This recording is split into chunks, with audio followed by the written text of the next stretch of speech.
जंगल के रास्ते जाते हुए गधे प्रसाद को एक तरबूज दिखाई दिया। वह तरबूज अन्य तरबूज से बेहद अलग था। वह अंदर से पूरी तरह से लाल था, इसीलिए गधे प्रसाद ने उसको खा लिया। तरबूज खाते ही गधे प्रसाद की दिन भर की थकान दूर हो गई। अब गधा प्रसाद अच्छा महसूस कर रहा था। उसे अब सोने की भी जरूरत नहीं थी। अब हर रोज गधे प्रसाद थक हार कर उस तरबूज की बेल के पास आते और उन तरबूजों का आनंद लेते और दिन भर की थकान को भूल जाया करते थे। एक दिन गधे प्रसाद अपने मित्र के यहाँ चले गए। मित्र के यहाँ से आने में उनको देर हो गई, इसीलिए वह देर से उन तरबूजों के पास पहुंचा। उसको वह तरबूज खाते हुए एक लोमड़ी ने देख लिया। लोमड़ी गधे के पास आई और बोली, अरे इतने बड़े जंगल में घास होते हुए तुम इस तरबूज को क्यों खा रहे हो?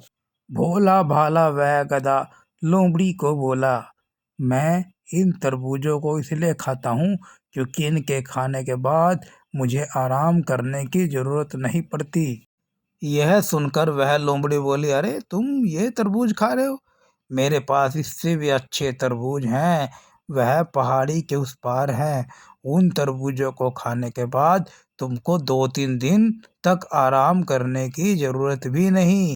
यह सुनकर वह गधा बोला, नहीं नहीं, मुझे मेरे दादा ने बताया था कि जंगल में सबसे होशियार जानवर लोमड़ी होती है।